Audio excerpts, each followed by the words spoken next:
అస్మద్గురుభ్యో నమః. శ్రీమాత్రే నమః. మీ రాశి ఏదైనప్పటికీ కూడా ఉద్యోగం కోసం ఎవరైతే ప్రయత్నాలు చేస్తున్నారో వాళ్ళకి నేను కొన్ని పరిహారాలు చెప్తాను. అవి ఖచ్చితంగా కనుక మీరు ఆచరిస్తే ఖచ్చితమైనటువంటి ఫలితం ఖచ్చితంగా ఉంటుంది. ఎందుకు ఇంత అలా చెప్తున్నానంటే ఎంతోమందికి ఉద్యోగాలు తెచ్చిపెట్టేటటువంటి పరిహారాలన్నమాట. కాకపోతే మీకు చేయవలసిందల్లా ఏంటంటే శ్రద్ధ, భక్తి, విశ్వాసంతోనే చేయవలసి ఉంటుంది. శుచి, శౌచాన్ని పాటించవలసి ఉంటుంది. ఎక్కడా కూడా అమంగళకరమైనటువంటి మాటలు కూడా ఈ రెమెడీలు చేస్తున్నంత కాలం మీరు మాట్లాడకూడదు. అంటే ఎప్పుడు కూడా పాజిటివ్‌గానే మీరు ఆలోచించాలి. పాజిటివ్‌గానే ఉండాలి.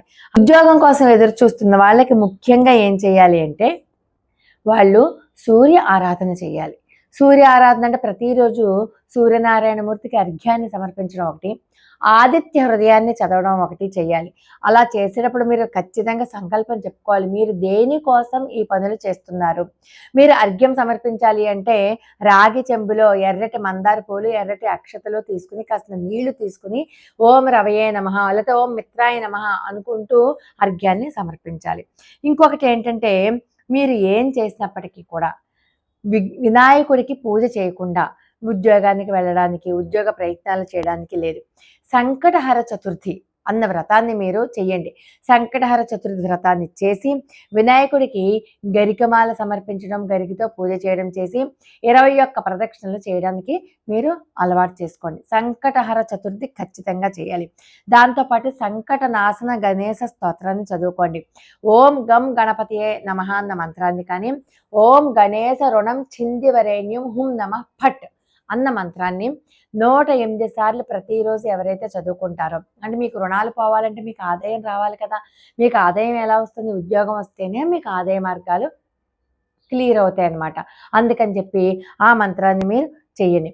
అలాగే హనుమాన్ చాలీసా ఒకటి ప్రతి మంగళవారము, ప్రతి శనివారము ఖచ్చితంగా హనుమాన్ చాలీసా చదవడం కానీ చేయాలి. అంటే ఆత్మవిశ్వాసం కోల్పోకుండా, ఉద్యోగ ప్రయత్నాలలో మీరు ఆత్మవిశ్వాసాన్ని కోల్పోకుండా ఉండాలి అంటే మీరు హనుమాన్ చాలీసా, హనుమాన్ యొక్క ఆరాధన చేస్తే కనుక మీకు అపరిమితమైనటువంటి శక్తి కలుగుతుంది. ఓం హం హనుమతే నమః అన్న మంత్రాన్ని కానీ, హరి మర్కట మర్కటాయ నమః అన్న మంత్రాన్ని కానీ పట్టుకోండి.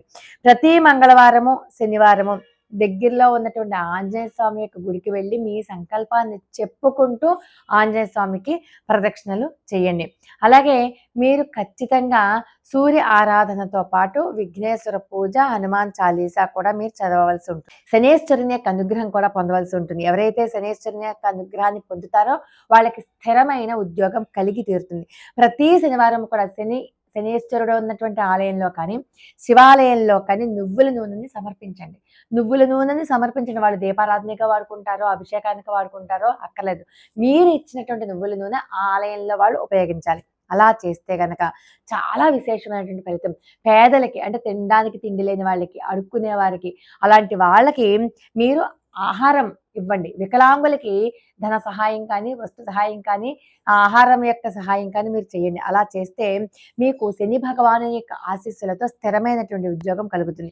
అలాగే పక్షులకి ఆహారం వేయడం ఒకటి. మీరు ఎక్కడికైనా వెళ్ళినప్పుడు చిన్న ప్లాస్టిక్ బౌలు లేకపోతే కాస్త పాల ప్యాకెట్ తీసుకుని అక్కడికి వెళ్ళి అక్కడ ఆ బౌల్ పెట్టి దాని మీద పాల ప్యాకెట్లో ఉన్నటువంటి పాలు కట్ చేసి పోసిన, బియ్యపు గింజలు కానీ, నూకలు కానీ వేసిన, అవి మూగజీవాలు పశువులు కానీ, పక్షులు కానీ ఏవైనా సరే తీసుకుంటే కనుక దానివల్ల కూడా మీకు అనుగ్రహం కలుగుతుంది. మీకు ఉన్నటువంటి అబ్స్టకిల్స్ అన్నీ కూడా పోతాయి. గ్రహ దోషాలు పోతాయి. మీరు గోధుమలు వేసినా, బియ్యం నూక వేసినా, జొన్నలు ఏది వేసినా సరే పక్షులు తింటాయి. నీటిని కూడా పెట్టడం మాత్రం మర్చిపోవద్దు. అలాగే ఇంటర్వ్యూకి వెళ్లే ముందు మీరు కొన్ని చిట్కాలు పాటించాలి. అవి ఏంటంటే గురువుల యొక్క ఆశీర్వాదం కానీ, అమ్మా నాన్నల యొక్క ఆశీర్వాదము, మీ ఇంట్లో పెద్దవాళ్ళు ఉంటే వాళ్ళ యొక్క ఆశీర్వాదం తీసుకుని కనుక మీరు ఇంటర్వ్యూకి వెళ్ళినా, ఉద్యోగానికి అప్లై చేసిన చాలా అంటే చాలా త్వరగా మీకు ఫలితాన్ని చూస్తారు. ఈ రెమెడీలు పాటించండి. ఖచ్చితంగా మీరు ఉద్యోగం లభించి తీరుతారు. మీరు ఉద్యోగస్తులు అవుతారు. ఉద్యోగం వచ్చిన తర్వాత కూడా ఈ రెమెడీస్ మీరు పాటించడానికి ప్రయత్నం చేయండి. ముఖ్యంగా మూగజీవాల పట్ల కరుణ కలిగి ఉండండి. పేదవాళ్ళకి, తినడానికి తిండి లేని వాళ్ళకి కనుక సహాయం చేస్తూ ఉంటే చాలు. మీరు మిగతా పనులు చేయలేకపోయినా ఈ పనులు చేసినా కూడా చాలు. అఖండమైనటువంటి ఉన్నతిని మీరు చూస్తారు. లోకా సమస్త సుఖినో భవంతు.